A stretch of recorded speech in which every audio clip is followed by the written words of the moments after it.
हमारी संस्कृति, हमारे संस्कार सदा रहें हमारे साथ। सब्सक्राइब करें तिलक। नमस्कार्य, शतपर्वा, अमृता, जया, मांगल्य और गौरी, ये सभी सुंदर नाम हैं गणेश प्रिया दूर्वा के। हरिओम। सात्विक जीवन में आपका स्वागत है। मैं डॉक्टर नेहल शर्मा, सात्विक जीवन के इस पथ पर आपकी साथी।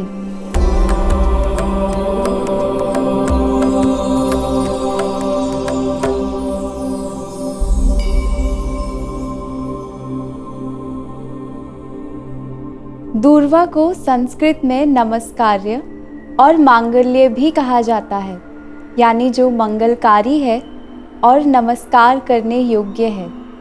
अमृता, क्योंकि यह अमृत के समान गुणकारी है। आयुर्वेद शास्त्र में एक और बहुत प्रसिद्ध और गुणकारी औषधि को भी अमृता कहा जाता है, यह है गिलोय। दूर्वा को शतवल्ली और शतपर्वा भी कहते हैं, क्योंकि इसकी जड़ें अंदर तक धरती में फैली रहती हैं। भले ही ग्रीष्म ऋतु में ये पूरी सूख जाए, लेकिन जैसे ही वर्षा ऋतु आती है, दूर्वा फिर से हरी हो जाती है। दूर्वा का गणेश पूजा में भी बहुत महत्व है, ये हम सब जानते हैं। लेकिन औषध रूप में भी दूर्वा अत्यंत महत्वपूर्ण है। दूर्वा को सामान्य भाषा में दूब घास कहा जाता है।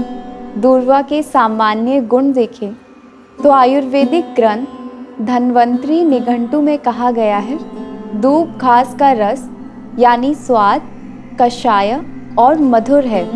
दूब का कषाय रस स्तंभन करता है, यानी रक्त को रोकता है। इसलिए जिन्हें नाक से रक्त आता है वो दूर्वा को पीसकर इसका रस निकाल के 2-2 बूंद प्रत्येक नासा में डाल सकते हैं।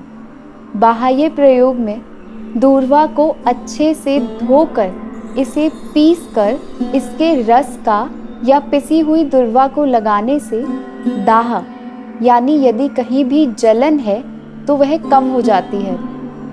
इसके पेस्ट को घाव या चोट लगने पर भी लगा सकते हैं, क्योंकि दूब घास को व्रण रोपक भी कहा गया है।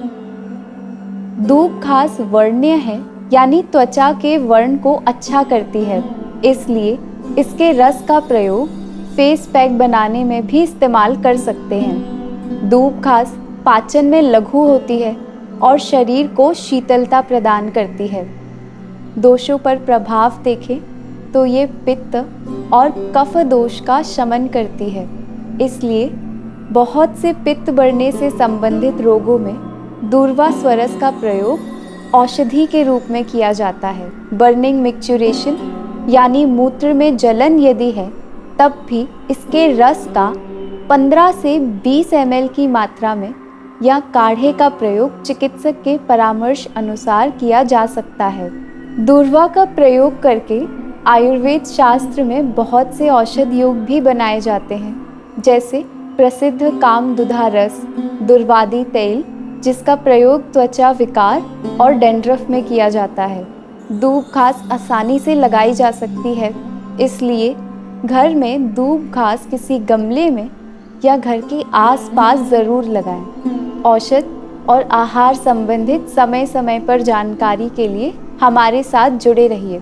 आत्मा और परमात्मा के मिलन की इस सात्विक जीवन यात्रा में हमारे साथ बने रहिए। दिव्य शक्ति की कृपा हम सब पर बनी रहे। हरिओम तत्सत।